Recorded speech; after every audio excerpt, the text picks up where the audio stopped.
Your queen ruled for 9 days, then they killed her. England executed a 17-year-old girl because she accidentally became queen. Not lost power, not forced to step down, not a political retirement, executed. Her name was Lady Jane Grey. She didn't fight for the throne. She didn't scheme for it. She didn't even want it. The crown was forced onto her head. Before we go into the politics, before the betrayal, before the execution, you need to understand something very clear. Lady Jane Grey was not a player in a power game. She was the piece. She was a teenager from a powerful family. Educated, quiet, book-obsessed, known for reading Greek and Latin more than speaking to people. To her family, she was an asset. To powerful men around the throne, she was a solution, not a person, a shortcut to power. She grew up being told what to do, what to learn, what to think. Her life was already controlled. What she didn't know was that her life would also be traded. In England, the line of succession was supposed to be simple. King dies, his sister Mary becomes queen. But the men in power didn't want Mary. Mary was Catholic. They were Protestant. Mary becoming queen meant the system flipped. Different religion, different leadership, different laws. These men weren't thinking about Jane. They were thinking about themselves, their wealth, their positions, their survival. There are moments in history where a single decision changes the path of a nation. For Jane Grey, that moment was written in ink, a document called My Device for the Succession, signed by the dying king, and Jane's life veered off a cliff. Jane wasn't in the throne room. She wasn't even consulted. She was at home reading. She didn't know that the king had named her as his successor. She didn't know powerful men were eliminating other heirs from the line. She didn't know her name was being placed on a list that would end her life. She had no voice, no vote, no choice. When the king died, Jane was summoned, not invited, summoned. She arrived thinking she had been called for a routine visit. Instead, nobles dropped to one knee. They told her, "You are the Queen of England." Jane didn't celebrate. She didn't smile. She didn't react like someone receiving power. She said only 8 words. "The crown is not my right. I will not accept it." That should have been the end, but it wasn't. Because power doesn't listen to morality. The nobles stood up. They surrounded her, and they made her sign. They told her it was God's will, England's will, the king's will. In reality, it was their will. From that moment, Jane Grey became 2 things at once: the Queen of England and the most disposable person in the country. Why? Because if the plan failed, if the rightful heir fought back, if anyone challenged the decision, Jane would be the one blamed, not the men who planned it, not the families who benefited from it. Jane was the perfect target. She was young, powerless, easy to control, and if needed, easy to sacrifice. There are people in history who chase the crown. Jane was someone the crown chased and crushed. 9 days after being forced onto the throne, she was imprisoned. 9 days after being declared queen, she was declared a criminal.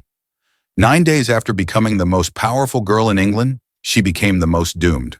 9 days of power, a lifetime of consequences, a death she never deserved.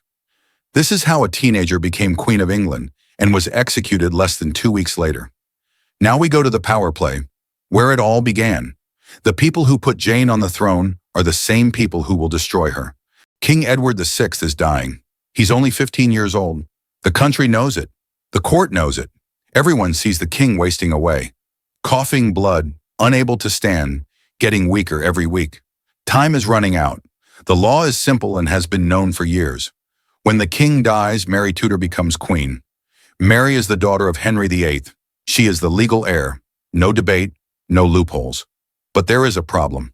Mary is Catholic. Edward and the powerful men around him are Protestant. For them, this is not a religious disagreement. This is about power. If Mary becomes queen, the Protestant reforms might be reversed. The church lands they took might be returned. The men currently in power might lose their fortunes. And in Tudor England, losing power doesn't mean losing influence. It usually means losing your head. There is one man who understands that more clearly than anyone: John Dudley, Duke of Northumberland. Dudley is not a king. He's not royalty, but he might as well be. He controls the Privy Council, the government. He controls access to the dying king. No one gets close unless Dudley allows it. And he knows this: if Mary becomes queen, Dudley is finished. He will be blamed for decisions made during Edward's reign. Mary will remove him. Mary might execute him. So Dudley makes a decision. He will stop Mary from becoming queen, not by negotiation, not by persuasion, by replacing her. He looks at the line of succession, not for someone with a strong claim, for someone he can control. And then he sees her, Lady Jane Grey, 16 years old, a Protestant, well-educated, not politically experienced, not dangerous, and most importantly, she is already married to Dudley's son. Think about that. The man who controls the government arranges for his son to marry a girl, so he can put her on the throne and rule through her. This is not about bloodline. This is not about destiny. This is about control. Jane's marriage wasn't romantic. It was tactical. It was timed perfectly. Just weeks before the king's health collapsed. Dudley's not thinking about the country. He's not thinking about religion. He's not thinking about Jane. He's thinking about saving himself. Because in Tudor politics, the line between power and execution is very thin. With the king dying, Dudley pushes for a new legal document. My device for the succession. Edward, weak and trusting, signs it. The document removes Mary Tudor, Elizabeth Tudor, both rightful heirs, and inserts one name, Lady Jane Grey. That single signature changes history. From that moment, Mary, the legal heir, becomes a threat. Elizabeth becomes irrelevant, and Jane becomes the tool in Dudley's plan. Jane doesn't know this is happening. She has no idea the country's future is being decided with her name. She has no voice in the room, no seat in the council. She is being moved like a chess piece. Let's be clear, Jane is not chosen because she deserves the crown. She is chosen because Dudley thinks he can control her. This wasn't succession. It was a setup, a political weapon disguised as a royal decision.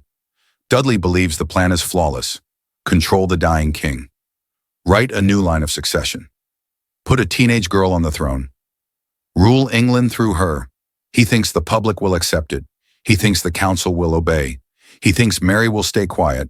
He thinks he has outsmarted everyone. He has no idea that this decision will destroy Jane and destroy him.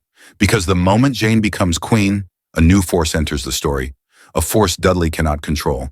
Her name is Mary Tudor, the rightful queen, and she's about to fight back.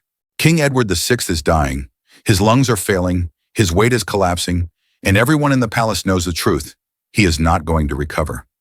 John Dudley, the most powerful man in England, knows that when Edward dies, Mary Tudor becomes queen by law. And if Mary becomes queen, Dudley loses everything. Not just power, possibly his life. So Dudley does the only thing that can save him. He pressures the dying king to sign a new document. On screen text, my device for the succession. It removes both legal heirs, Mary Tudor, Elizabeth Tudor, both daughters of Henry VIII, both with stronger claims than anyone else. Their names are crossed out, replaced with Lady Jane Grey, a teenager, 16 years old, quiet, bookish, and married to Dudley's son. This isn't succession. This is Dudley hand-selecting a queen he can control. Edward is too sick to argue. He signs. Shortly after, the king dies. The moment Edward takes his final breath, Dudley moves. He doesn't wait. He doesn't announce the king's death publicly. He isolates the palace. Couriers run. Orders are sent. Guards are positioned. Dudley's goal is simple. Control information. Control power. No one outside the palace learns Edward is dead until Dudley's ready. Meanwhile, Lady Jane Grey is not informed that she has been named queen. She is at home in her father-in-law's house, reading. She has no idea that her name has replaced Mary and Elizabeth. She has no idea she is about to be used. Jane is summoned to the royal residence. She assumes it is a normal visit, maybe related to the king's health. When she walks in, everyone drops to their knees. Jane is confused. They tell her, "Your Majesty, you are now the Queen of England." Multiple witnesses recorded her reaction. Jane does not smile. She does not celebrate. She says one sentence, "The crown is not my right." She refuses. The men in the room don't care. They need her signature. They need her cooperation. They need her to act like the queen, even if only on paper. So they push her forward. They place the royal seal in front of her. Jane keeps refusing, but she is surrounded by powerful nobles, including her own family. Some plead, some insist, some threaten. She is physically forced to put her hand onto the seal. The decision is made for her. July 10th, 1553. Lady Jane Grey, Queen of England. Jane is taken to the throne room. She is dressed in royal robes. She is positioned in front of the crowd. She is told to sit on the throne. And now, with thousands of people watching from outside, trumpet horns declare, "Long live the Queen!" But behind the cheering, behind the ceremony, behind the crown, Jane is terrified. She knows Mary Tudor is the rightful heir. She knows England will not accept this. History records that Jane cried throughout the ceremony. She says again, "I do not seek this." But no one listens. From this moment, Jane is queen in name. But Dudley controls every decision. She becomes the face. He becomes the power behind the throne. And while the nobles are celebrating, believing the plan is secure, they make one fatal mistake. They underestimate Mary. Mary Tudor learns she has been replaced. She does not beg. She does not hide. She declares, "I am the lawful Queen of England." Within days, nobles begin switching sides. Soldiers abandon Dudley. People rally behind Mary. Jane's reign lasts 9 days. 9 days of being used. 9 days of being surrounded by people who pretended to support her. 9 days before those same people will betray her. The countdown to her execution begins the second the crown touches her head. Dudley made one huge mistake. He underestimated Mary Tudor. He assumed Mary would panic. He assumed Mary would surrender. He assumed Mary would accept losing her throne. He was wrong. The moment Mary learns Jane has been declared queen, Mary disappears. She doesn't send a letter. She doesn't ask for negotiation. She doesn't try to plead her case to the council. She leaves London and heads straight toward her family estates, places where Dudley has no power. From there, she sends one message: "I am the lawful Queen of England." That message spreads across England in hours. And people move. Not slowly, not cautiously, immediately. Nobles, landowners, and soldiers start joining Mary. Not because she promises rewards, not because she threatens anyone, but because she is the legal heir. Jane is the queen on paper. Mary is the queen by law. Dudley tries to gather troops. He orders soldiers to arrest Mary. He expects obedience. He expects loyalty. He expects fear. Instead, the opposite happens. The soldiers switch sides. They refuse to fight Mary. Some won't even leave London. Some ride straight to join Mary's forces. Nobles who swore loyalty to Jane just days ago now sign letters pledging loyalty to Mary. Dudley loses control faster than he gained it. Inside London, chaos grows. Men who declared Jane queen now distance themselves. They blame Dudley. They deny involvement. They rewrite the narrative to save themselves. The same council that forced Jane onto the throne now has a new priority: save themselves, not Jane. They meet in secret. No invitations to Dudley. He has lost power. They vote. They sign a new document. That signature erases Jane's 9-day reign. No trial, no debate, no defense. Just a signature. Dudley returns to London, stunned. He left the city believing he controlled a stable government. He comes back to find his allies gone, his support gone, and Jane abandoned. He is arrested immediately. He doesn't get to speak to Jane. He doesn't get to explain. He doesn't get to argue. The coup collapses in hours. Not days. Hours. Jane is notified that Mary has taken control. Her first words are recorded in the historical accounts: "I am not the queen." Jane understands instantly. Her reign is over. Her protection is gone. And the crown that was forced onto her head has now become evidence against her. In Tudor England, losing a political battle is not a setback. It is a death sentence. Jane is taken out of her royal apartments. No ceremony, no escort, no respect. She is walked across the same courtyard where she stood as queen just days earlier. But this time, no one kneels.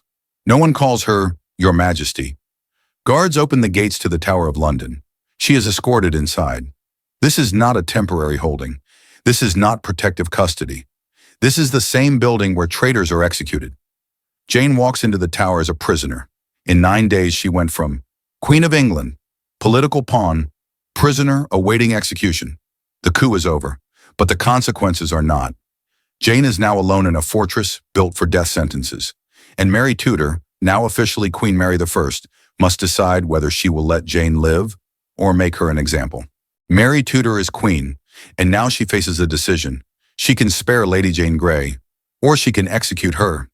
Jane is 17. She ruled for 9 days. Everyone knows she never wanted the throne. Mary knows it too. But Mary sees something larger than Jane, a threat to her reign. As long as Jane is alive, someone could try again. Someone could challenge Mary. Someone could use Jane as a symbol. Mary chooses power. She signs the execution order. The date is set. February 12th, 1554. Lady Jane Grey will die at the Tower of London. This is not a public spectacle. Mary doesn't want crowds. She wants silence. She wants finality. Jane spends her last night writing a farewell in a prayer book. Not to the world, not to history, to her sister. Jane apologizes for nothing. She writes clearly and calmly, "I am guilty of no crime." She goes to sleep knowing she will not wake up to another sunrise.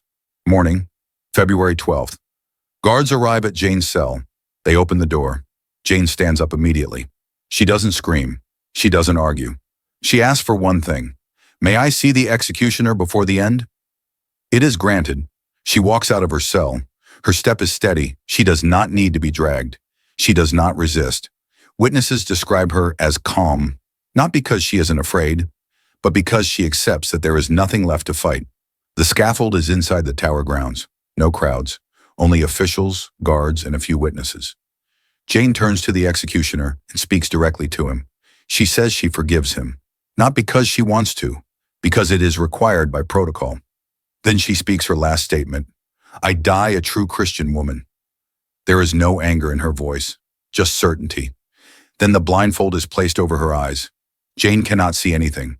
She reaches her hands forward, searching for the block where she must place her head. Her hands shake for the first time. She can't find it. She asks, "What shall I do? Where is it?" Nobody moves. Nobody helps her.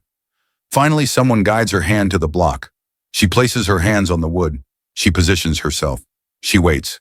A 17-year-old girl, alone, sentenced to die for a crown she never wanted, a crown others forced onto her.